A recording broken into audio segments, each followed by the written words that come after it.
Welcome to more tea.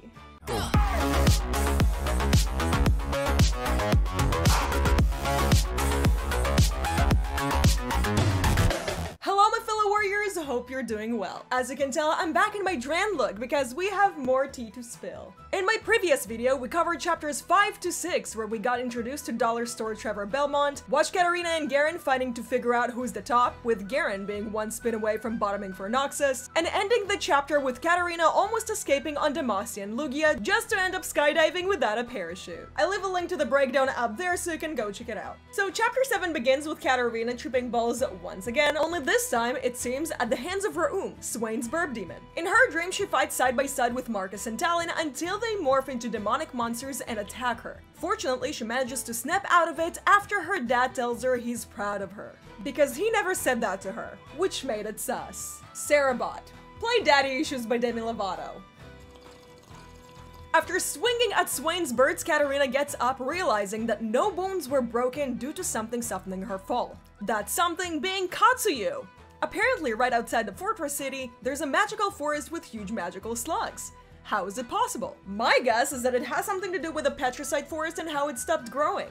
I talked about this in my Rise Breakdown cinematic a while back, but basically I was wondering where the rest of the magic goes if the trees keep absorbing magic and not grow. Right underneath the forest, there's Rise's vault, where he keeps all the strongest and most dangerous runes in Runeterra, all which the trees absorb. But if they don't grow anymore, that means that either the magic might be leaking onto the surrounding area, or we're just one rune away from another magical catastrophe.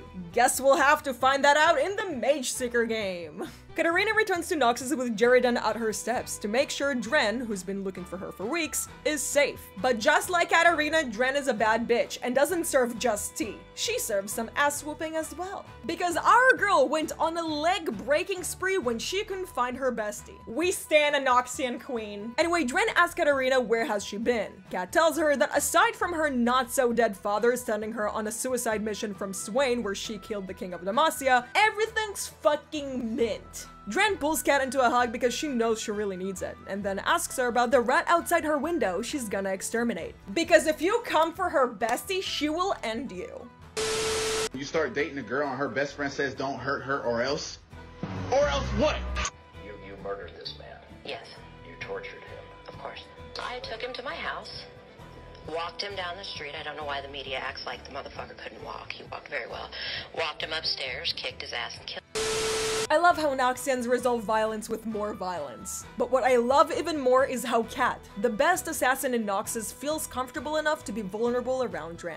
I can't imagine what history these two have for them to have such an amazing relationship, but I really hope we'll learn more about it in the future. Katarina then tells 𝗲𝘀𝘀 that although the men tried to kill her in 𝗬𝗨𝘧, he most certainly is Noxian, or at least his master is.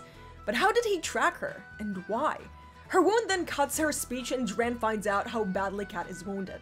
Kat tries to stop her from treating her because she knows that what she's about to do is something she doesn't like.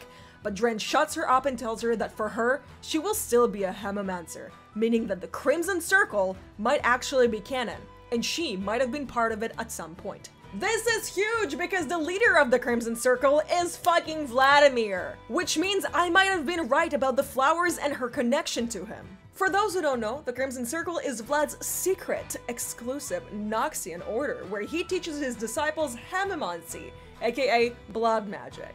Additionally, although Vladimir is technically part of the Black Rose, he doesn't trust it one bit and even wants to cut ties with it. In the Legends of Runeterra card interactions, his disciples, Clara, Ophelia, Edvin, and Kai, are invited to the Revelers' Ball, and their conversation goes as followed. Beloved companions. Edvin, there you are, handsome. I was just thinking of you. Were you? Well, I received an invitation. Ah, you too? To the Revelers' Ball, yes. Each of us can go now. Then we must. I shall present my family. How am I to tolerate mine? Escort me. Respectfully, my dear. My father would disown me.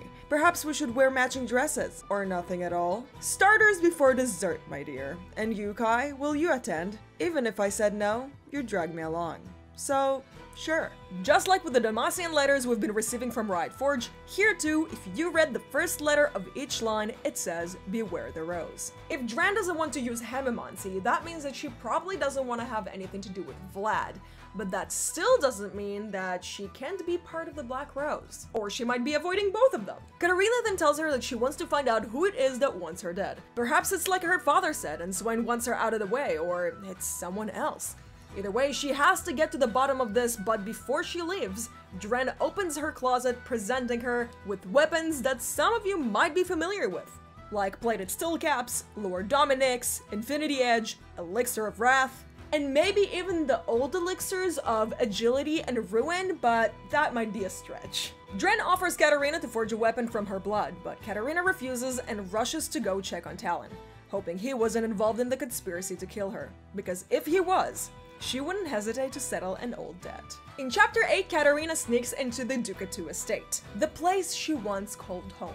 𝗨𝗨 then walks half asleep from his bedroom and asks Kata, "Where have you been, Loka? Did 𝗀𝗏 involve you in some weird shit again?" Katarina doesn't really say much, but instead asks 𝗨𝗨 when was the last time he had seen their father, which he simply replies with, "The same time you did, silly. We were there together when he died." Katarina then secretly polygraphs him through their conversation when suddenly she notices a familiar scent. A blend of 𝗚𝗏𝙗 jasmine and 𝗞𝗏𝙧𝙞𝙤𝙪𝙨 honey fruit. That's when she knows that 𝗨𝗨 is full of shit. 𝗨𝗨 pulls out a knife, but before he manages to attack Katarina, she pushes him away and kicks him, asking how long he and their father were working together. Apparently, he never stopped. For the past 3 years, when Katarina believed her father was dead, he was working with 𝗨𝗨 all along. Something about this doesn't feel right, but I'll get to it in a second. 𝗨𝗨 twists the daggers out of Katarina's hands and claims them as his, so he could finally carry them for their family and replace her as their father's heir the way he always wanted. Then, kills 𝗀𝗏 with the daggers of House Ducat II.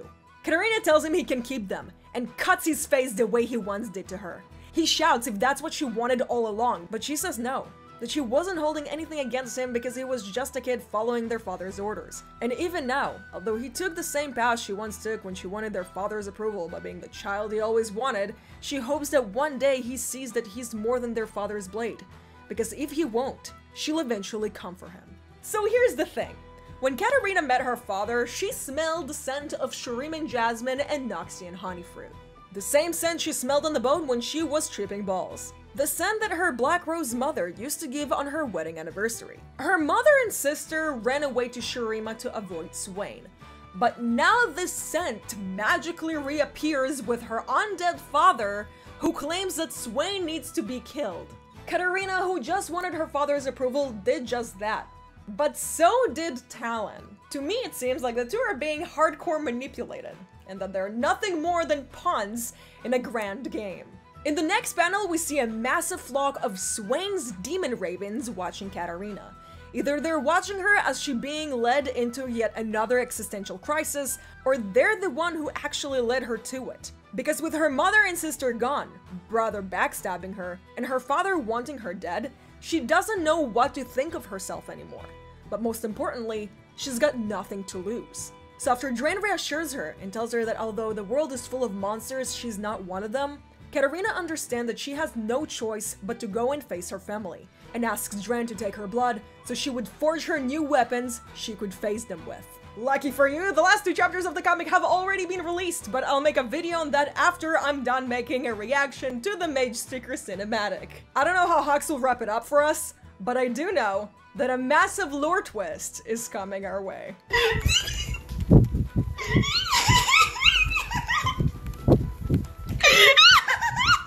But that's all for today, guys. Thank you so much for watching. If you enjoyed the video, please don't forget to like, subscribe, and comment for the algorithm gods. And if you'd like to support the channel, you can check out my Patreon or donate to our Ukrainian crowdfund page. Thanks again for watching, and I hope to see you next time. Bye bye.